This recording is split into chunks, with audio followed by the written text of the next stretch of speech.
Minhas senhoras, meus senhores, o grupo terrorismo nunca mais. Ternuma, é com muita satisfação a presença de todos aqui. Nós agradecemos de coração a presença dos membros do Ternuma, dos simpatizantes do Ternuma, dos amigos do Ternuma, dos conhecidos do palestrante, dos amigos do palestrante, que hoje vem aqui assistir uma palestra que, antes de tudo, com certeza, é um elogio às Forças Armadas. É gratificante verificar que o nosso convite foi aceito por tantas pessoas que aqui estão e comparecem para assistir a palestra que assistiremos daqui a pouco, do palestrante que aniversariou no dia de ontem. Publicamente eu externo ao repórter do Planalto, direto amigo, laureado, jornalista, Luiz Solano, os meus votos do Ternuma e muitas felicidades. Que ele seja esse amigo leal e que tenha difundido os propósitos do Ternuma de uma maneira veemente e para nós extremamente gratificante. Muito obrigado, meu amigo. Então agora, meus senhores, nós teremos o prazer de ouvir o palestrante e antes teremos um breve retrospecto de seu currículo, que será lido pelo nosso companheiro, diretor de Economia e Finanças, Fernando Severino.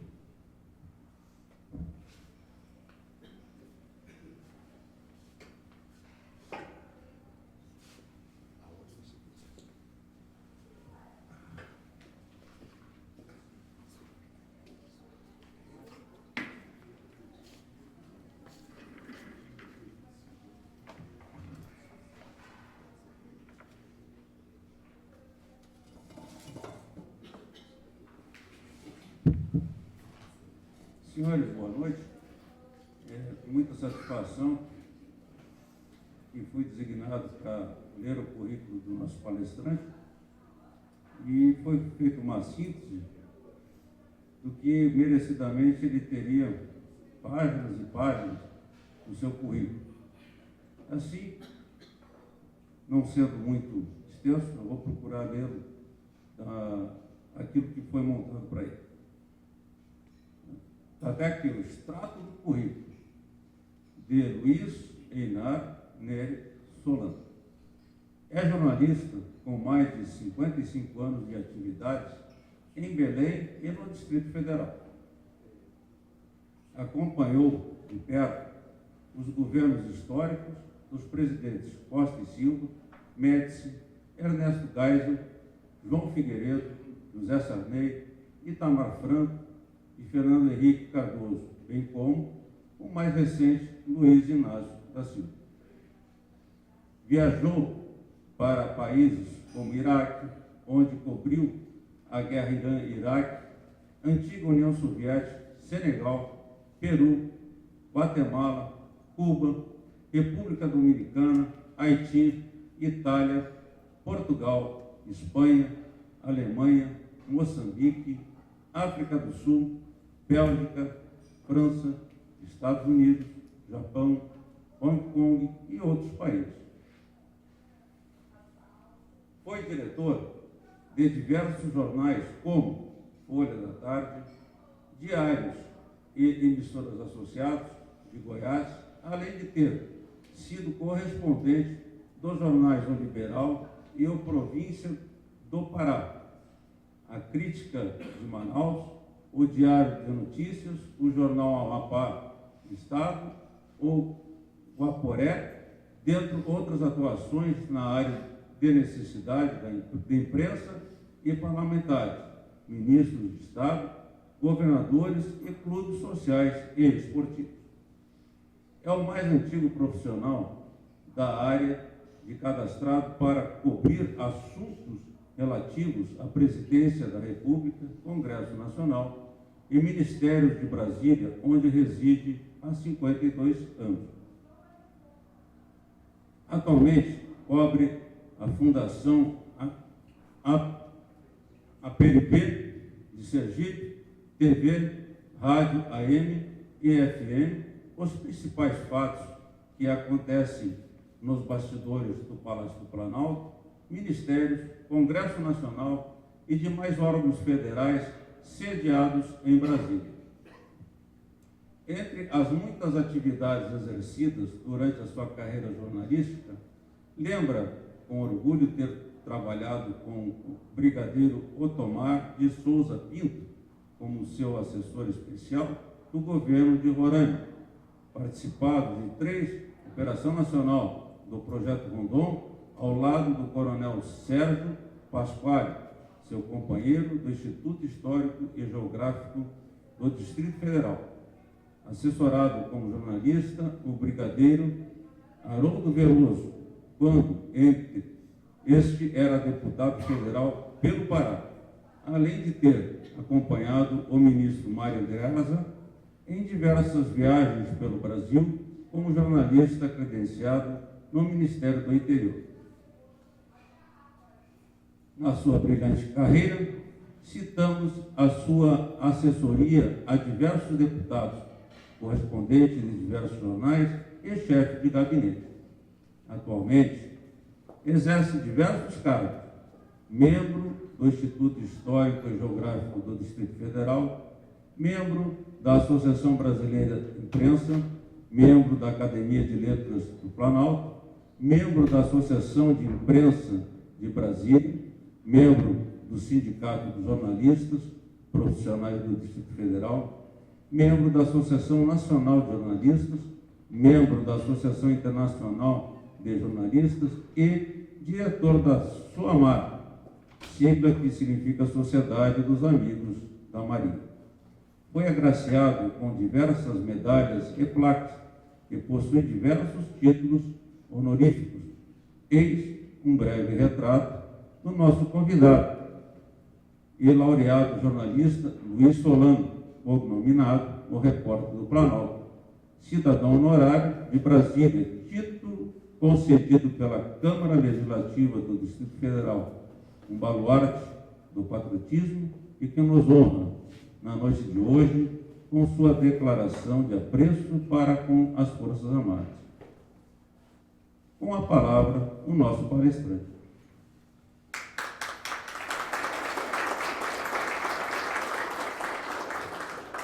Muito obrigado.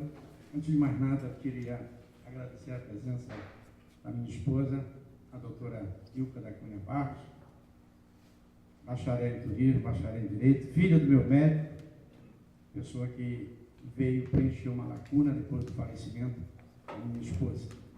Mas também quero agradecer ao general Almir Azevedo pelo convite que me fez para estar presente nesta casa, aqui com nossa querida Socorro, cuja mãe, minha amiga, o mesmo diploma que ela tem, está pregado ali, eu tenho lá em casa também, o que me honra ser um membro da Associação dos Ex-Combatentes do Brasil, que recebi lá em Belém do Pará.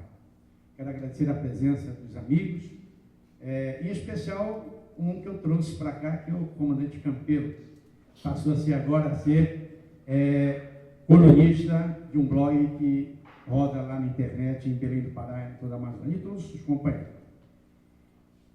A minha vinda aqui, como palestrante, é mostrar a importância das Forças Armadas na vida da sociedade brasileira. Meu primeiro emprego foi na Marinha do Brasil, quando eu tinha 12 anos de idade, na base naval de Valdecante.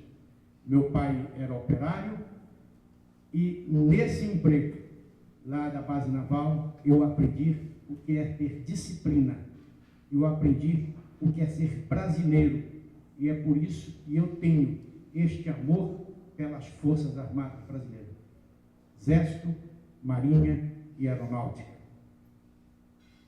Eu tive ajuda nesta palestra do Coronel Manuel Soriano Neto, que é meu companheiro da Academia de Letras e Artes do Planalto, do Instituto Histórico e Geográfico do Distrito Federal, e também da doutora Ide Matos, que é membro da Academia Brasileira de Defesa. Com eles, eu recebi as informações e fui subsidiado para que fosse feita esta palestra. Desde que o Brasil se proclamou independente de Portugal em 1822, que as Forças Armadas são fundamentais para a unidade e segurança nacionais. A unidade territorial está consolidada, mas a segurança nacional requer investimentos e tecnologia permanentes. O Brasil tem 8.548.000 quilômetros quadrados. A Amazônia Azul, ou as águas territoriais brasileiras, no Oceano Atlântico, tem 6 milhões de quilômetros. E temos aí cerca de 23 mil quilômetros de fronteiras. Nós temos fronteiras com os países como a Guiana Francesa, Suriname, Guiana, Venezuela, Colômbia, Peru, Bolívia, Paraguai, Argentina e Uruguai. Quanto à fronteira marítima com o Oceano Atlântico, vai do Rio Iapoque, onde temos o 13º Batalhão de Fronteiras, onde eu passei algumas vezes, no estado do Amapá, no Arroio do Chuí, no estado do Rio Grande do Norte, do Rio Grande do Sul. Nesse contexto, a Amazônia requer cuidados especiais. A maior província biológica, florestal e mineral do planeta. É também na Amazônia Atlântica o maior banco viscoso e de recursos do mar do globo, especialmente as costas do Amapá, que recebe fomos do Amazonas, também o maior do mundo, e pelas suas riquezas. Sem par do trópico úmido, o Estado brasileiro precisa marcar presença, de fato, na região, sobretudo por meio de investimentos, especialmente em transportes e biotecnologia.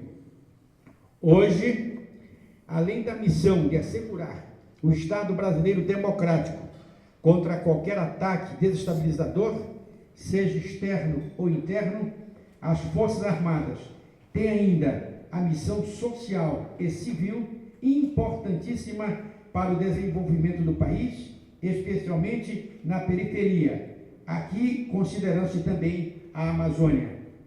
Exemplo, em Tabatinga, cidade do estado do Amazonas, o Comando de Fronteira Solimões tem 10 escolas sob a sua responsabilidade. Quanto às populações acossadas pela pobreza e pelos barões do narcotráfico, acabam encontrando principalmente no Exército a sua última esperança de cidadania. Falar em Exército, é preciso destacar também os batalhões de engenharia que constroem, por exemplo, obras de infraestrutura, como rodovias, sem roubo do dinheiro público, a exemplo do que aconteceu no aeroporto de Guarulhos, quando o Exército recebeu 400 milhões para a obra e devolveu em torno de 180 milhões e concluindo a obra em tempo recorde. Também a Marinha realiza trabalho social relevante, especialmente na Amazônia, onde o atendimento médico e dentário das Forças Armadas é o único que chega efetivamente às populações ribeirinhas, principalmente por meio do navio de assistência hospitalar Carlos Chagas. Tenho acompanhado, a Socorro está aqui, em Abaetetuba, minha cidade, a ânsia, a expectativa é da população ribeirinha com a chegada do navio hospital da Marinha do Brasil. Porque o Estado não se faz presente, mas a Marinha se faz presente com seus médicos em todos os níveis. Eles contam no dedo o dia que o navio vai aportar no Trapiche Municipal de Abaetetuba, e é um trabalho da Marinha do Brasil. Finalmente, as Forças Armadas também prestam serviços inestimáveis para o país, além de manter a segurança em 12 mil quilômetros de espaço, a Força Aérea Brasileira, do espaço aéreo, no território da Amazônia Azul, e produzir mapeamento do país. Fez o transporte de pacientes que vivem em regiões inóspitas esquecidas pelo Estado para hospitais e levar alimentos e medicamentos para aquelas regiões. Ainda a atividade das Forças Armadas em buscar em salvamento, tragédias reconhecidas. Tudo isso sem falar na atuação das Forças Armadas no exterior na Segunda Guerra Mundial. E aqui tem, inclusive, a filha que participa desta palestra, da minha querida Araci, que foi enfermeira da Força Expedicionária Brasileira e também agora lá no Haiti. Esta breve exposição, meus caros amigos, mostra que as Forças Armadas são vitais para a manutenção do Estado brasileiro, embora o atual governo não entenda assim, submetendo as Forças Armadas a arroxo salarial e de investimento, o que vem sufocando-as. Apesar disso, a política salarial adotada pelo governo em relação ao Exército, Marinha e Aeronáutica vem atingindo drasticamente a família militar, o que é lamentável. Ao longo da última década, desde a edição da medida provisória 2215, que é muito conhecida nos meios militares, que alterou totalmente a lei de remuneração dos militares federais, tendo seu efetivo agravado a partir de 2004, ocasião em que a remuneração média dos militares federais passou de 102% para 73% em 2011, tomando por base o valor correspondente à remuneração da administração pública federal, segundo dados do Ministério do Planejamento. O fato é que um general de 4 estrelas, é aí que dói muito, quando eu discuto, falo sobre isso, que passa 5 anos na academia e comanda 5 mil homens, ganha por mês 14 mil, um pouco mais que o motorista do Senado Federal, que ganha em torno de 12 mil reais. Mesmo o salário de um delegado de Polícia Civil do Distrito Federal, de um delegado da Polícia Federal ganha 19 mil reais para ficar, às vezes, com uma secretária, faz um concurso, entra no concurso, 5 meses, aí vai para a Polícia Federal para ganhar 19 mil. Eu não quero desmerecer aqui o salário do delegado, mas também temos aí um coronel da nossa querida PM, temos aqui um coronel esse, meu amigo, também um bom salário, mas não se justifica o salário de um general de 4 estrelas ganhar menos que um motorista do Senado Federal. Com o mandamento constitucional previsto no inciso 4º do parágrafo 3º do artigo 142 da Constituição Federal, proíbe aos militares a greve, mobilização, a operação tartaruga e a sindicalização a quem recorrer para a valorização das Forças Armadas. A nós que amamos as Forças Armadas, temos um meio de comunicação, temos como chegar à comunidade, temos inclusive através das nossas informações nos jornais, no rádio, nos blogs, que as informações cheguem até o Palácio do Planalto, cheguem até o Congresso Nacional. As Forças Armadas do Brasil nasceram em consequência da Constituição de 1824, otorgado por Dom Pedro I, com base em seus artigos 145 e 148, e que dá total poderes a esse trabalho do Exército, da Marinha e da Aeronáutica. A atual Constituição de 1988, no seu artigo 142, reza, abre aspas, as Forças Armadas, constituídas pela Marinha, pelo Exército e pela Aeronáutica, são instituições nacionais, permanentes e regulares, organizadas com base na hierarquia e na disciplina, e essa que eu aprendi dentro das Forças Armadas, como disse, quando fui funcionário da base naval de Valdecante, aos 12 anos de idade, sob a autoridade suprema do presidente da República, e destinam-se à defesa da pátria, à garantia dos poderes constitucionais e, por iniciativa de qualquer destes, a lei e da ordem, que muitas vezes não acontece isto aqui, como no ano passado, no desfile do dia 7 de setembro. Já se diga que a missão de garantia da lei e da ordem, a famosa GLO que todo militar conhece, vem sendo recentemente muito bem cumprida, em particular pelo Exército e pela Marinha, por meio do Corpo de Fuzileiros Navais, cuja Marinha eu tenho orgulho de dizer que sou medalhado com a medalha de amigo da Marinha e diretor da SOAMAR, que é a Sociedade dos Amigos da Marinha, em regiões conturbadas como no Haiti e nos morros do Rio de Janeiro. Existe hoje, sediado em Campinas, em São Paulo, uma brigada de infantaria com missão específica de GLO, a chamada Garantia da Lei e da Ordem. As atividades das Forças Armadas podem ser resumidas em atividades afim, atividade meia e atividades complementares. A atividade fim é a preparação para a guerra e o provimento da segurança à nação. A atividade meio é o planejamento, a regimentação de meios de toda ordem, a instrução e o preparo físico, mental e material das tropas.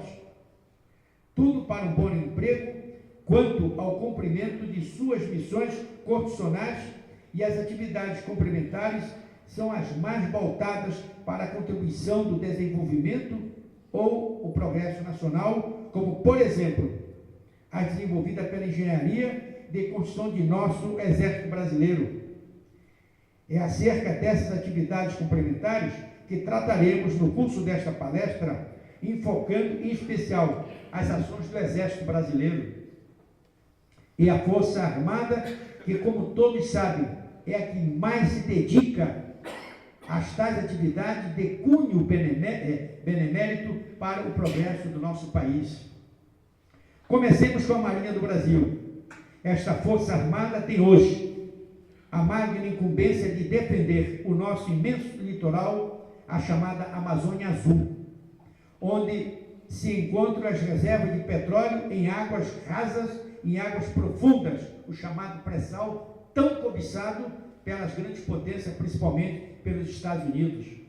Para tal necessita de meios apropriados e modernos, como o submarino movido à energia nuclear. Aí está, o comandante Campeiro, uma dica para o senhor escrever no seu artigo, que nós vamos publicar na próxima vez lá no blog do Aldemir.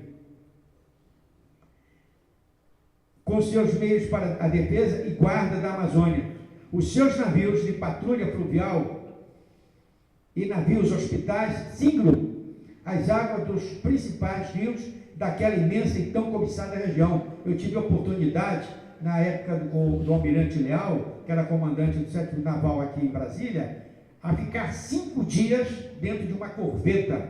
E em outras épocas visitei a corveta Cabedelo, a corveta Cananéia, e tinha esse prazer de ver o trabalho que a Marinha realiza naquela região de patrulhamento. Mas não era só patrulhamento, era alguém esperando na beira do rio um pedaço de pão, esperando uma maçã que era jogada do navio. Quem conhece ali o Estreito de Breves, os ribeirinhos ficam esperando o navio da Marinha para que alguém jogue um pedaço de pão, um pedaço de carne, porque eles não têm condição de alimentação. E esse é o trabalho da Marinha. A nossa Força Naval desenvolve em Aramar, em São Paulo, trabalhos científicos atinentes à energia nuclear, já tendo dominado o ciclo completo da nuclearização atômica. A Força Aérea Brasileira, a parte de sua missão de defesa de nosso espaço aéreo, contribui em atividades complementares, principalmente na Amazônia, abastecendo constantemente todo tipo de alimentos, material e outras coisas mais, inclusive até material escolar, é levado pela nossa Força Aérea Brasileira, que é enviada aqui pelo Ministério da Educação. Temos também os pelotões especiais de fronteira do Exército, muito localizados em áreas onde só se chega de avião. Outros sim, por meio da Comissão de Aeroportos da Região Amazônica, a Comara, constrói aeroportos e pistas de pouso naquela desassistida região. Tive a oportunidade, inclusive, de acompanhar na época o então brigadeiro Otomar de Souza Pinto, com quem eu trabalhei no governo de Roraima, abrir aeroportos na Amazônia. Tem aqui oficial da aeronáutica, tem militar da aeronáutica, que sabe muito bem a dificuldade que você tinha para chegar numa região. E lá eu estava com o capitão Otomar de Souza Pinto, que depois me levou para o governo de Roraima, fazendo os aeroportos, onde facilitava, inclusive, a chegada de alimentos, de medicamentos, através dos aviões, nas pistas construídas pela Comara, Comissão de Construção dos Aeroportos da Amazônia. Temos também um trabalho que até hoje é feito, mas ninguém divulga, que é o trabalho do Correio Aeronacional. Muitas cidades no interior, onde não chegam os boys aí das empresas contratadas pela ECT, o Correio Aeronacional leva as correspondências para esses municípios, principalmente na Amazônia. Nós temos ainda também o trabalho da própria Força Aérea Brasileira.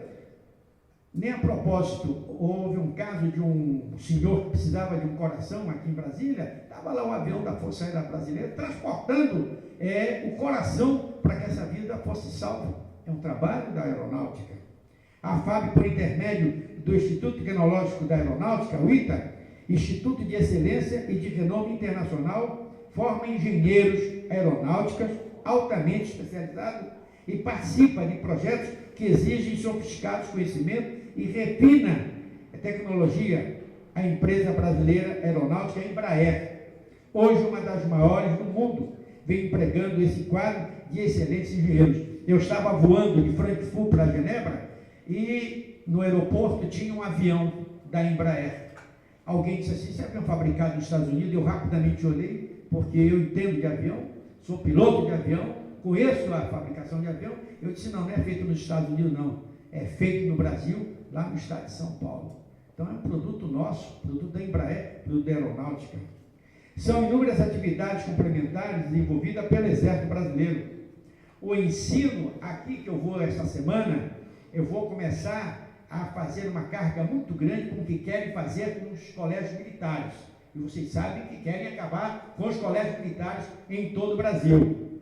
O ensino no Exército é ministrado em 3 graus, através de inúmeros estabelecimentos de ensino, dentre os quais podemos destacar 12 colégios militares, onde nós temos aqui um exemplo, o de Brasília e o de Manaus, que eu ajudei, inclusive, em sua fundação, espalhado por várias regiões do país, perfazendo um total de mais de 15 mil alunos. Ainda com relação ao ensino militar da Força Terrestre, com vista ao desenvolvimento nacional, pela difusão junto às elites, do sentimento de brasileiros, ressalta-se a assistência de 5 CPORs, Centro de Preparação de Oficiais da Reserva, e de mais de 50 NPOR, Núcleo de Preparação de Oficiais da Reserva, estes vinculados a organizações operacionais da instituição. Digno de nota é o trabalho de alfabetização e de ensino primário a populações carentes nos longe de nossas fronteiras terrestres, em especial na Amazônia, junto aos pelotões especiais de fronteiras e colônias militares, é igualmente digno de destaque e de ensino ministrado pelo Instituto Militar de Engenharia, escola de enorme reputação internacional, orgulho do Brasil. Registre-se ainda os trabalhos técnicos da afamada Escola de Educação Física do Exército, inclusive atualmente adestrando atletas de ponta que foram incorporados ao Exército por meio da Comissão Desportiva do Exército, que participaram dos Jogos Militares Mundiais, realizados no Rio de Janeiro, e Olimpíadas, na cidade de Londres. Queremos destacar também o trabalho de engenharia militar de rodovias e ferrovias, havendo um grupamento de engenharia de construção no Nordeste e na Amazônia, cujos exemplos maiores são as rodovias Cuiabá-Santarém. Aliás, eu vi outro dia, semana passada, a rodovia Cuiabá-Santarém. Você não passa mais na rodovia Cuiabá-Santarém. Caminhões e caminhões atolados, sem nenhuma assistência por parte do governo federal. E lá estava lá o Exército Brasileiro, com seus batalhões, tentando resolver a situação, que não é obrigação do Exército, é obrigação do Ministério do Transporte, é obrigação do DENIT para fazer todo esse trabalho. E quem teve a oportunidade de assistir, como eu vi na televisão, uma série de caminhões, uma quantidade de caminhões atolados com 2, 3, 4 dias, porque a estrada a Cuiabá-Santarém está intransitável. Neste período de seca, que não chove. Imagine quando chegar o mês de janeiro, que é o período chuvoso naquela região. Diga-se mais que a engenharia do Exército constrói e reforma aeroportos, como ocorre atualmente em São Paulo, Rio Grande do Norte e Rio Grande do Sul, e pista de pouso na Amazônia, quartéis, residências, açudes e etc. Isso está lá o Exército, mas ninguém está divulgando esses fatos bonitos. Atendimento e socorro à população em geral quando das calamidades públicas, como enchentes e secas, em ações de defesa civil, são as chamadas ações de misericórdia, como se vem assistindo pela televisão em inúmeras ocasiões. Podemos acrescentar a distribuição de água às populações assoladas pela seca do Nordeste, assim como o transporte de elevados valores monetários quando por ocasião de impressão de novas células, por exemplo, tudo devido à grande descredibilidade das Forças Armadas. Colonização de áreas vitais e ocupação de vazios demográficos. Tal atividade é desenvolvida na nossa cobiçada Amazônia, particularmente por meio do projeto Calha Norte, para a integração da região ao todo nacional. Lá estão vigilantes os batalhões de infantaria da selva, o BIS, que por sinal eu conheci lá em Manaus, que foi comandado aqui pelo grande Teixeirão, Coronel Jorge Teixeira, que foi governador de Rondônia, e foi o grande trabalho nessa criação desse BIS, inclusive tinha uma onça e tinha o nome que era do BIS.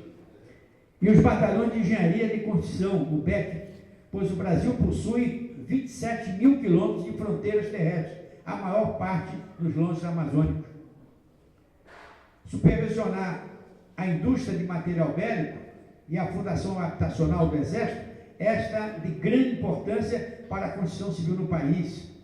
Desenvolvimento quando das manobras militares, das beneméritas ações cívico-social junto à população carente, com destaque para a área de saúde. Eu participei em julho, do dia 17 ao dia 20 de julho, de um seminário sobre mobilização militar. Tinham cerca de 150 militares. Eu fiquei orgulhoso, porque tinham apenas 3 civis, eu e 2 engenheiros da construção naval no Rio de Janeiro. E fui convidado, inclusive, para participar de uma operação chamada, alguém conhece aqui, Operação Ágata. Essa está sendo realizada lá na fronteira, onde está lá o Exército, a Marinha e a Aeronáutica, combatendo o narcotráfico, combatendo o contrabando. E que não é obrigação, não, isso é da área civil, da Polícia Civil, da Polícia Militar, não é Exército. Mas estão lá combatendo essa grande Operação Ágata, que está sendo realizada lá em Foz do Iguaçu. Quanto ao desenvolvimento das manobras militares, que eu já disse aqui, é importante que quando você vê uma situação dessa, o Exército apenas não está aprendendo, não está apenas dando tiro, ele está fiscalizando as nossas fronteiras, o que isso é muito bom. Não é só o Exército, mas a Marinha e a Aeronáutica. A colaboração com o governo na direção e coordenação de ações de benemerência, como as executadas pelo Projeto Rondon. Eu participei de 3 operações nacional do Projeto Rondon, em companhia do Coronel Sérgio Pasquale. Fiz até parto dentro de um avião. Eu era jornalista, fiquei horrorizado com a mulher tendo bebê e tivemos que correr, porque os alunos estavam ali, eram alunos de medicina, eles sabiam alguma coisa, mas nós fizemos um parto num voo de Porto Velho, por cima da cidade de Vilhena, em Porto Velho, e esse parto ocorreu. Dizem até que o nome do garoto chama-se Luiz Einar, que é exatamente o meu nome, Luiz Einar Nery Solano. Eu já participei, o Coronel Pasquale, inclusive, ele me confirmou que viria hoje essa palestra. A realização permanente de levantamentos cartográficos para o mapeamento detalhado do nosso imenso Brasil, com prioridade para a Amazônia brasileira. Auxílio ao Ministério da Saúde, através de mais de 4.000 juntas do serviço militar, espalhadas pelos mais de 5.000 municípios brasileiros, no levantamento através de suas comissões de seleção de doenças, epidemias e endemias. Diga-se que muitas dessas moléstias são evitadas por serem atalhadas a tempo, em face das informações que são transmitidas pelo Ministério ao comando do Exército, que repassa as informações para o Ministério da Saúde, que vai atrás de quem está doente. Mas ninguém divulga isso. Isso é um trabalho que é feito pelas juntas militares, pelas Forças Armadas, principalmente pelo Exército. Contribuição para a preservação da natureza na proteção contínua a áreas verdes sob a responsabilidade de suas organizações militares. Exemplo disso são os valiosíssimos terrenos localizados no Rio de Janeiro, no Leme, Urca e Niterói. Em São Paulo, a Praia Grande e Guarujá. E no Rio Grande do Sul, Campo de Instrução de Rosário do Sul e Cruz Alta, que já estariam tomados pela especulação imobiliária, caso a força não se fizesse presente. A Socorro sabe disso, que tem muita briga ali em Belém do Pará com relação ao terreno de marinha. São terrenos valiosos que devem ser preservados.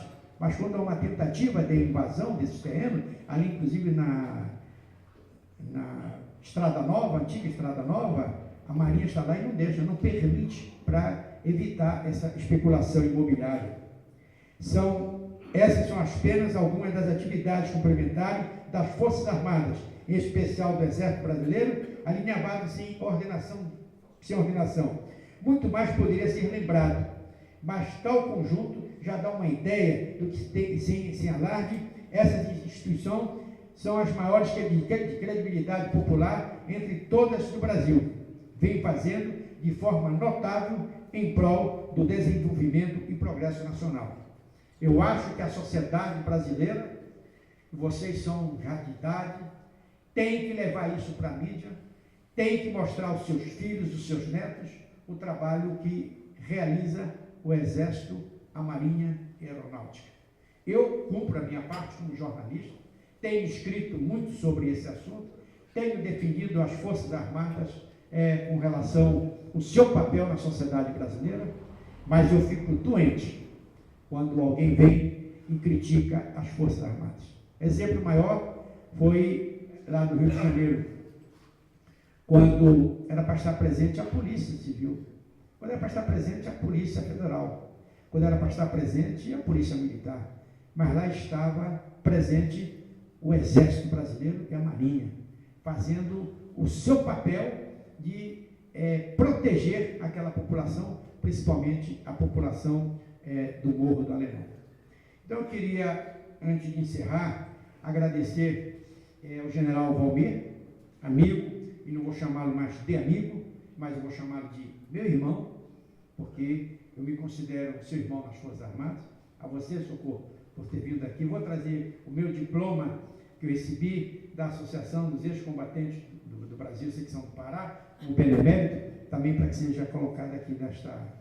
Eu quero ficar na história. Daqui a 200 anos, quando eu voltar novamente aqui, eu quero ver o diploma pregado aí na parede. Eu quero agradecer, portanto, ao coronel Valmir pelo convite, né? A professora Elaine Matos, que é da Academia Brasileira de Defesa, ao companheiro Manuel Soriano, que é da Academia de Letras e Artes do Planalto, e também do Instituto Histórico e Geográfico do Distrito Federal, e de me subsidiar com essas informações. Eu não sou um palestrante, eu sou homem de rádio, de escrever. Mas, como eu fui convidado pelo general para estar aqui hoje, eu não poderia negar hipótese alguma. Seria até uma covardia de minha parte. E eu fiz com amor, fiz com carinho, e quero dizer uma coisa. A medalha que eu recebi da Marinha, comandante Campeiro, eu tenho com orgulho. Com muito orgulho. E esta medalha, sempre que eu posso, eu coloco aqui. Se domingo agora eu tiver a oportunidade, se vir um convite do comandante do Sétimo Naval para a troca da bandeira, se houver essa possibilidade, estarei para ver a troca da bandeira. Quero agradecer a você, Ilka. Eu quero fazer aqui uma colocação com relação a Ilka. A Ilka eu conheço há 26 anos.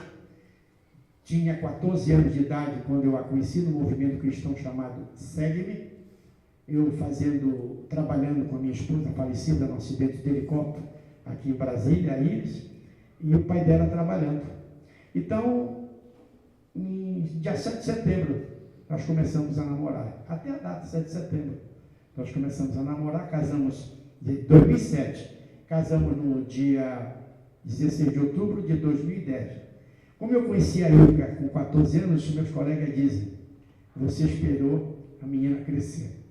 Muito obrigado, companheiros, muito obrigado, general Valmir, pela oportunidade, e a vocês que tiveram paciência hoje.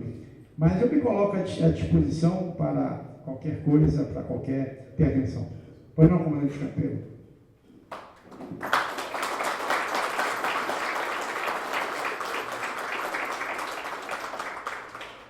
Eu tive o privilégio de ser-lhe apresentado e que começamos a trabalhar juntos. Eu gostaria de colocar essa questão para o senhor nos auxiliar. Eu entendo que nós precisaríamos sentar à mesa e discutir o que fazer. É preciso o que fazer. A gente ouve muita sugestão, mas ninguém quer arregaçar a manga para dizer vamos fazer o que nós vamos fazer e como. E isso é fundamental. Então eu coloco ao senhor essa questão, é uma questão que nos preocupa. O nosso trabalho é um trabalho em surdina e não pode ser em surdina. A oportunidade que o senhor deu à confederação de ter acesso a um meio de divulgação, o senhor não pode imaginar o quanto isso está nos ajudando. Mas nós não podemos viver de arranque. É preciso que haja um processo, uma continuidade, porque senão nós vamos acabar morrendo, como se diz na praia. Então, isso eu coloco ao senhor. O que é que o senhor sugeriria para nós começarmos a trabalhar, porque não podemos perder tempo. Então, o senhor já tem esse veículo, a Confamil já tem esse. Eu vou abrir para o senhor mais de 2, 3 blogs. O blog do Dodé, poeta Lindó, lá no Rio Grande do Norte. E já vou abrir para o senhor também, para a Confamil, aqui no site do Entorno, do meu querido Dimas, que inclusive tem uma cobertura muito grande ao general. Então, esse é o caminho. É o projeto que foi lançado naquela conversa que nós tivemos. O Cantinho, por sinal, estava lá naquela reunião e fez a apresentação. Eu sou de briga, eu tenho entusiasmo. Se nós chegamos a 300 mil, nós vamos chegar a 1 milhão. Eu vou dar uma notícia para vocês agora. Ganhei de uma empresa Risa do Brasil para mandar 300 mil em mês, a hora que eu quiser. A hora que eu quiser. São 300 mil. E eu respondi, eu não quero 300 mil. Eu quero até o final do ano mandar 2 milhões de mês com as informações com relação às Forças Armadas Brasileiras. Então, isso pode ficar certo. O senhor já começou. E outros vão começar também. Muito obrigado, comandante.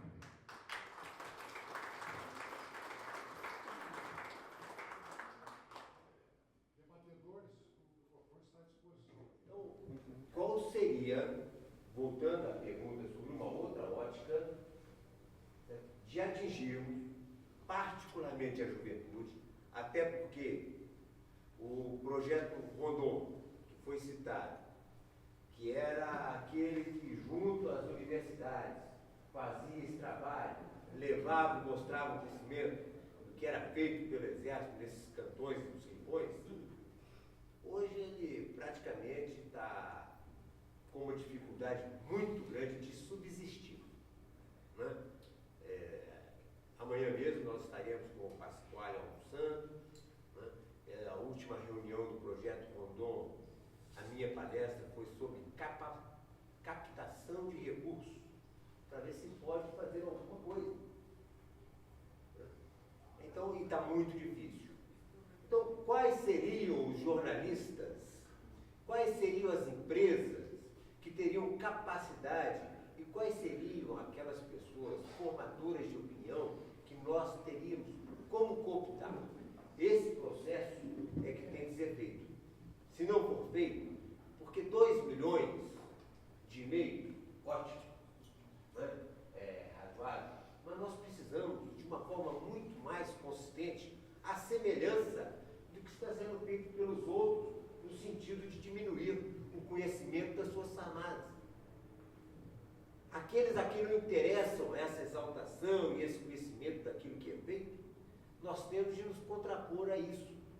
E neste momento, né, como organizar de forma sistemática isso e quais seriam aqueles com os quais nós poderíamos termos de empresas de formação de opinião.